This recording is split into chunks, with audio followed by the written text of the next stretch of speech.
Hello everybody, CW here. Look what I got here. This is the 400 Legend, and it's got wood. Stay tuned, I'll show you what I got.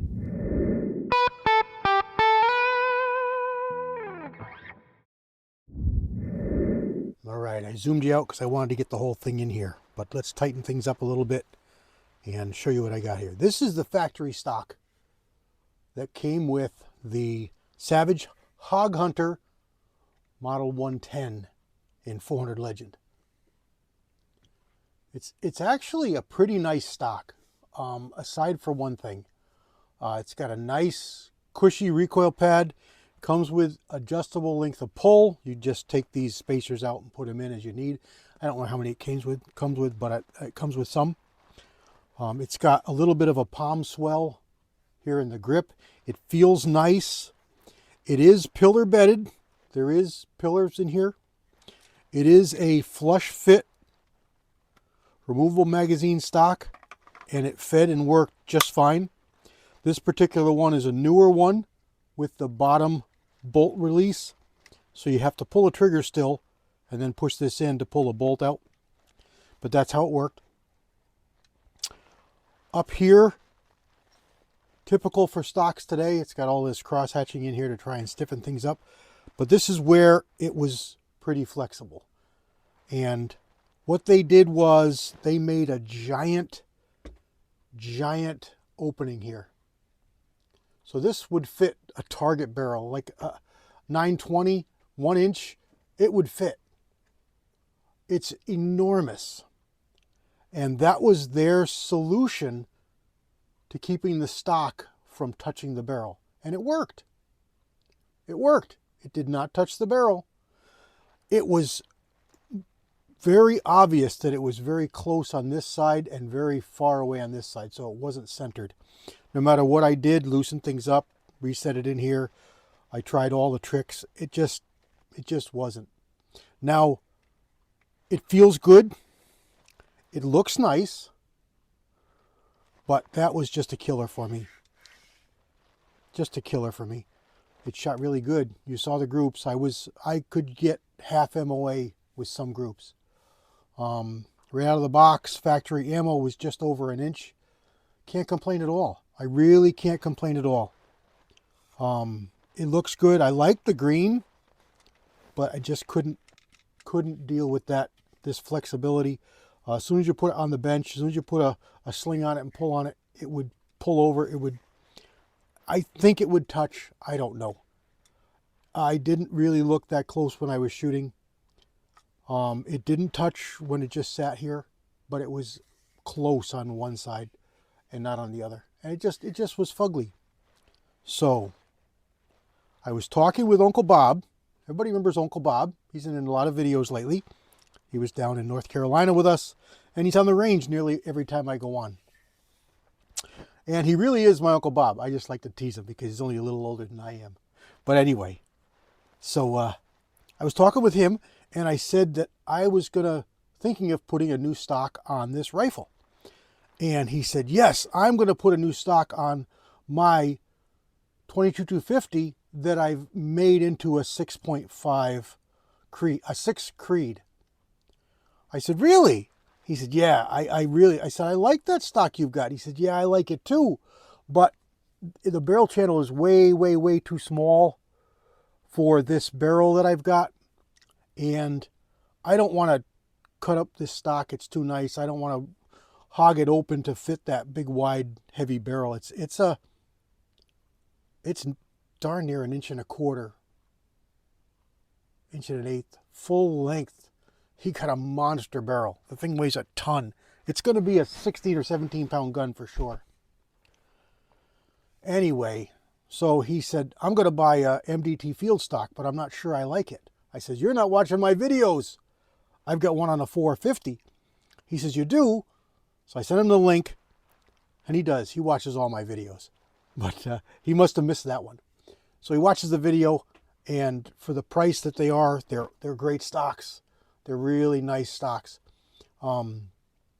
He ordered it out, got it in like a day. Jungle Store had it in stock, got it in like a day. It looks great. We went and shot the gun. The gun shoots with fire forming loads. It's shooting about an inch or just under.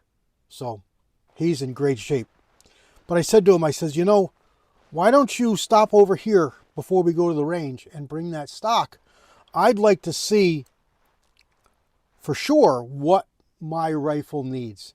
Because if you look up the 110 action is all long action.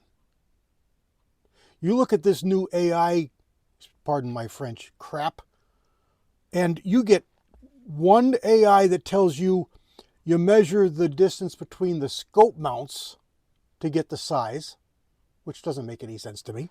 You always measure the bolts, the action screws, but it says measure those, and it says a certain measurement, and it says 110s are all long actions.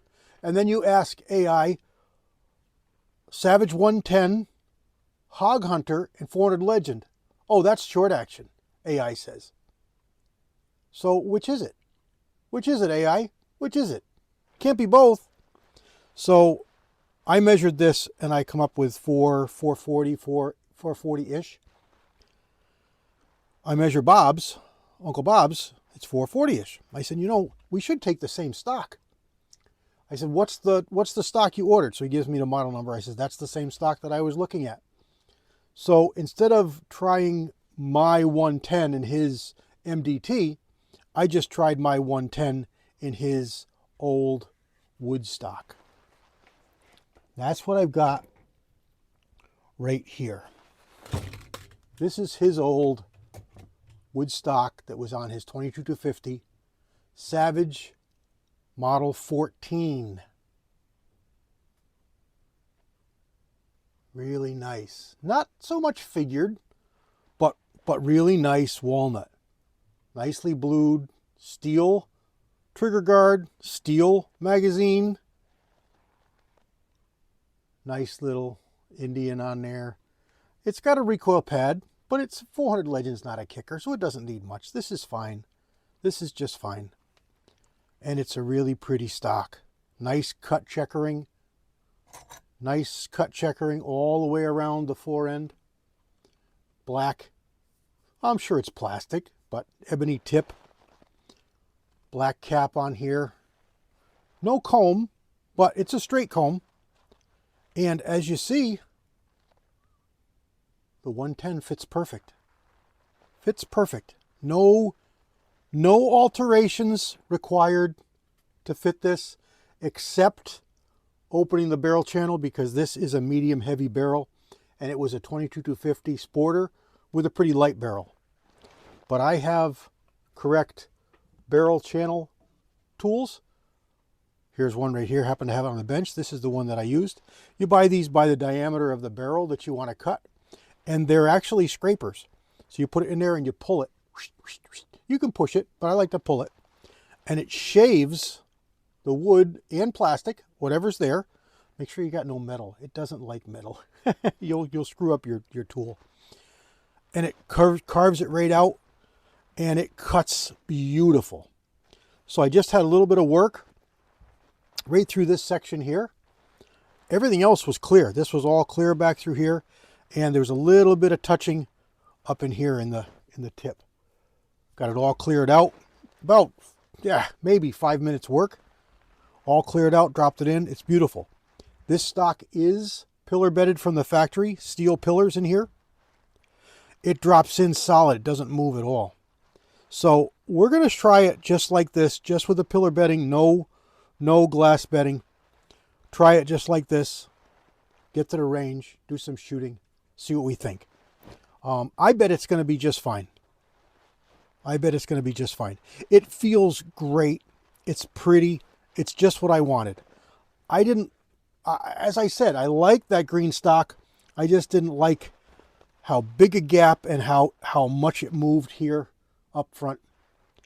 Obviously, walnut is king, and this is just a pretty rifle. And, you know, this really is, my little Grendel is my favorite, but this is rapidly becoming number 2. Really is. It's got everything I like. This copper bullet, if I can get a little more velocity, I'd be thrilled. Right now I'm hovering just beneath 26, and it's good enough. It really is. It's good enough. But I had it in my heart to get 26, 26.50-ish. And if that was the case, boy, oh boy, I would be just ecstatic. So let's see what we can do. Maybe work towards that. I've got my favorite scope on here. Diamond. This is a Nico Sterling Diamond. It's their top of the line, 30 millimeter. It's a 2.5 to 10 power scope. Reticle in it isn't the best for my kind of hunting. It's a little bit light. It's very light wires. It's got some nice hash marks for a BDC, and it's nice. There's no parallax adjustment on it. It's a rifle. It's a hunting scope. It does have illumination. So my single only critique of it could be that reticle could be better. I've got one of these Nico Sterling Diamond with the perfect reticle, which is a horizontal line and a vertical line beneath the dot. Yes, dot. It has a dot. And the illumination illuminates the dot. Nothing above the dot, so the whole top hemisphere is open, clear, wide open, nothing there. I really like that reticle. I think that's the one that I have on, it might be on the Grendel. It might be on the Grendel. Anyway, so these aren't available, haven't been made in a number of years. I got a guy that I befriended on eBay. He's out of New Jersey. He finds these and he emails me when he gets them. And usually I grab them. I've grabbed like 4 or 5 from him. I grabbed one for my nephew. He's got it on his build. He loves it. And I love this scope. So I grab a few of them. I grab them when I see them. I don't have any right now that are not on guns. So if one comes available again, I'm going to grab it again. So there we go. I just wanted a pretty quick video. You know, we're probably 14, 15 minutes here, but I didn't want to make it that long. But you know how I get talking. But I wanted to show you this beautiful walnut stock from Uncle Bob. And darn it, if Uncle Bob wouldn't charge me, he gave it to me. He wouldn't let me buy it from him. Thanks, Uncle Bob. Really appreciate it. I love you, man. This is an awesome stock. Awesome, awesome stock. So there we go. Watch for it on the range. It's coming soon. God bless everybody. CW out.